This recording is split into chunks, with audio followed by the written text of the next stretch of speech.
Hi, this is Cousin Russ.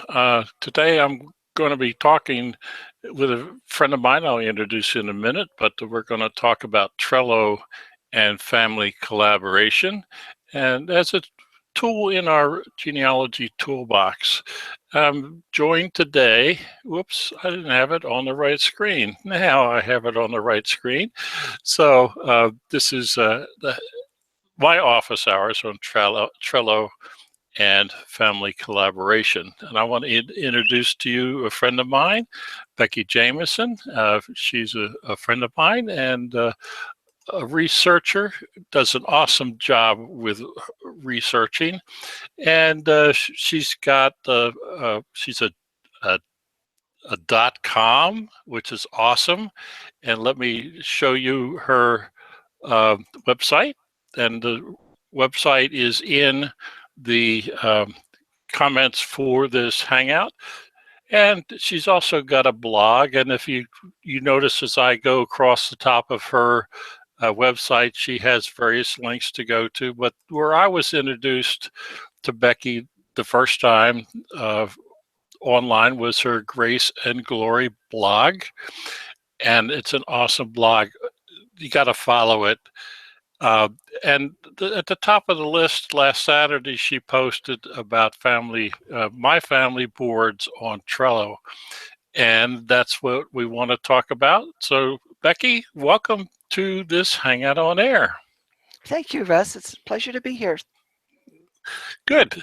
I'm going to go back and share my screen because, as you know, dear Myrtle and I do Hangouts on Air, and we use Trello for organizing what we do on Mondays and the classes that we teach. And we use Trello for that collaboration. I do some of the work and she does some of the work in Trello. So we've been using this tool for quite a while. But let's talk about your Trello board. I'm just going to bring it up and then I'm going to go back and let you talk about how you got here. The first of the year, I attended a boot camp given by Thomas McKenty and Lisa Alzo on the subject of Trello. I had attended boot camps by Lisa on Scrivener before and found out it was just more powerful for anything that I needed. And I commented that to her. So she said, Becky, why don't you try out Trello? It happened to be right before Roots Tech. So I did open an account with Trello, created a board for my Roots Tech plans, and thought that was really a cool, easy thing to do. And I put it away till next year at Roots Tech. Had no intention of using it for genealogy, didn't know what else to do with it, but I really liked it. About a month ago, I started clipping a lot of newspapers from Chronicling America on the Library of Congress site. Just happens I'm from Barton County, Kansas. And the Barton County Democrat from like 1880 something to 1920 is available on Chronicling America.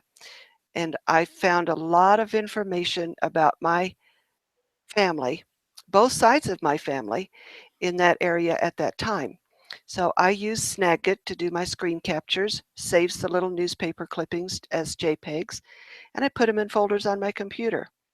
Got to thinking about how are my cousins going to find those newspaper clippings on my computer, private folders. If I share them on Dropbox, they can go to the folder, but they're not going to have any order, any organization at all to those newspaper clippings. It occurred to me to put them on Trello, on a Trello board for a family. So that's what I had created that you showed there for my great-grandparents' family. All right, I just putting on the screen now for the people to watch. I'm putting your Trello board up, and I really like what you did. There's a couple things that caught my attention about your Trello board. The first thing is there's pictures across the top.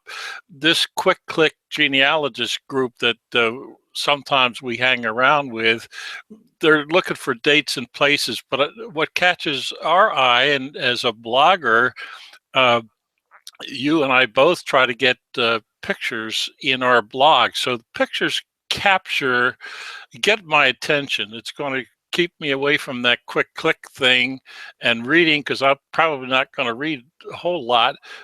And so the pictures caught my attention, but what I liked about is what you did on in the first row, this first column. You want to talk about that? And I will demonstrate that as we go. Yes, we learn when we read to start at top left and go to bottom right. So I thought the thing to do would, in the very first list on my Trello board, is to add a list that explains how to use the Trello board. Doesn't do any good if people sign up for an account, go to my board, look at all my family information if they don't know what to do with it.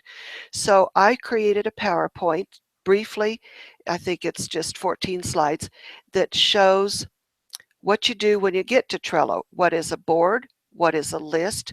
What is a card? And that's all. That's very basic, and it's called the Trello Basics.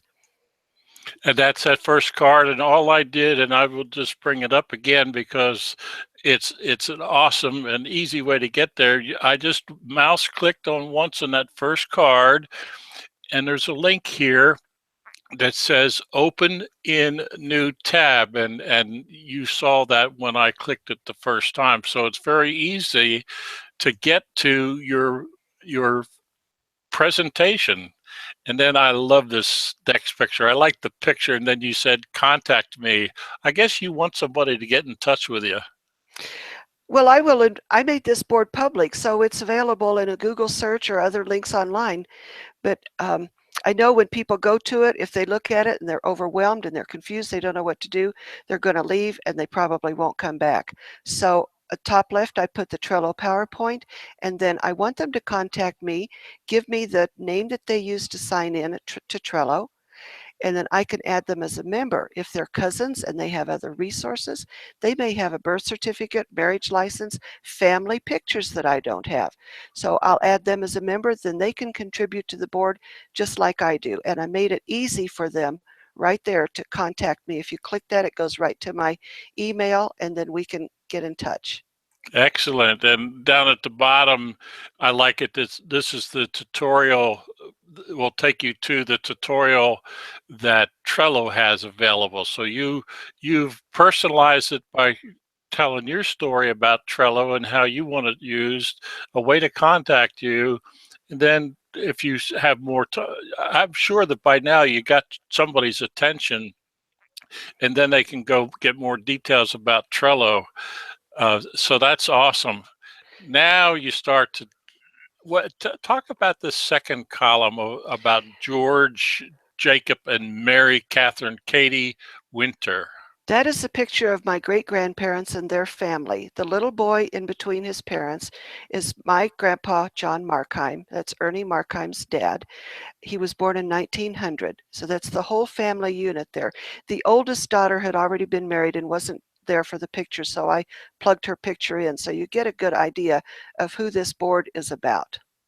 Awesome. And again, the way I got there, I just clicked that one time and I scrolled down, and there's that detail that's right here, that's right above the picture. I love that. I have a we'll have to talk about this later. I've got a story about pictures like that where somebody photoshopped a picture into a photographer's picture. So yes, that's awesome. I put the children in order, and in that picture, the picture I inserted was Eva. You can see the third list here is Eva and her husband. So she was the oldest. Eva Elizabeth Markheim and Fred Michaelis. And then I have the newspaper clippings that I found that pertain to Eva and Fred. And I put the newspaper clippings off of my folders in my computer. They're not off, they're still there, but I copied them to this list.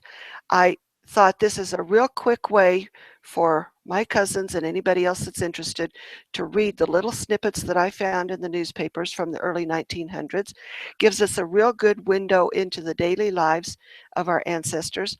And I put them in chronological order. As you can see, this one is from 1904, the July 29th newspaper, and it tells about their marriage. That's awesome, and that was important. I think something that you learned when you first started, that you wanted a way to easily sort these. So you, uh, oops, I up at the title of the card, you started out with the year, so that you can this. If I go down this second column, this was from 1909, 1909. 1909, but different dates, and 1912, 1912, 1912. So you have them in chronological order as they go down. As the family grows up, as the seasons change, you can read newspaper clippings about the harvest and then the winter and then when they moved, when they came back, and they're only a short paragraph. I just didn't know how else to get my newspaper clippings available to cousins. I have my information on the family tree at Family Search, and you can add documents, newspaper clippings, photos to individuals, but you only see one individual at a time. I love the layout of the Trello board. I can see the entire family all together. And I just made them chronological by age. Eve is the oldest child.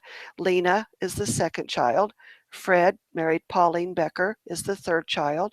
And it goes on. You use the scroll bar and go on across. There's the last one, John and Molly Kolaber. Now, I also put a link on there, Russ. I have that board copied onto the Kolaber board. And then I made a Trello board for John and Molly and their children, and I was able to copy that list right to that other board without re-entering all that information. What's this down at the bottom of each column? I know that you have them there. I think this is really awesome. I started adding just the newspaper clippings, and it got really boring and really dry because at the top was their name and then all I saw was newspaper clippings. So I added a few pictures to add visual interest, but I have hundreds of pictures. I couldn't add them all. Now on that one you're looking at, George, the only pictures I have are right there on the list. I didn't really have enough for an album, and I had so few that I could add them right to this list. But over on John and Molly, I have hundreds. So I added only a few, and then I created a Flickr album of their family photos and put the link at the bottom of this list. So after people look at their picture, look at the newspaper clippings, and get engaged in the family history, they can click on the Flickr album and go right to the rest of the pictures. That is awesome. Now, when because I'm a member, you invited me to be a member of this group. If I have this newspaper article and I bring it up, I have the ability to make a comment. I don't have that if I'm not a member of the board. Is that correct? That's correct. I can search and find it, but I can't do much with it. So like you said in the first column, I contact you, and then you invite me or approve me, and then I'm able to leave a comment because we're cousins. Yes, you can leave a comment. You can also contribute other documents by clicking on attachment there and just attaching them to the board. If I made it public, it's available on online searches and people can view it, but they wouldn't be able to contribute anything unless they get a hold of me and I add them as a member. And that's why I put my email over on the left side, so anybody looks at it and says, oh, I've got a marriage license, I've got this really cool picture, I'll send it to Becky and contribute it to that family board. That is so awesome. Thank you. And the fact that it is public and searchable, so people can find you, and you gave them a step-by-step at how, what this is all about and a way to contact you. I think that is awesome. You did an awesome job, and this is an introduction to how you can use Trello for family collaboration. And I'm going to put I want to thank you, Becky, for spending a few minutes and talking about Trello. Is there anything else you'd like to say? My mind is blank right now. I guess not. Take advantage of it. Yeah, and there's and it's free if you want to set up your own board, and you can get more expensive depending on the use, but it's a great way Right. it's another cousin bait tool, and it's free, and you can just let your imagination go. And I think that's an awesome way to share those newspaper articles. And we need to talk, because I got folks buried in Burton County, Kansas. That's So where Milburn Stone was born, that was Doc on Gunsmoke. oh, that's right. Yes. So this is Cousin Russ with Becky Jamison, and thank you, Becky, for spending a few minutes with us talking about Trello. Thank Thank you you, very much, Russ. and have a great day.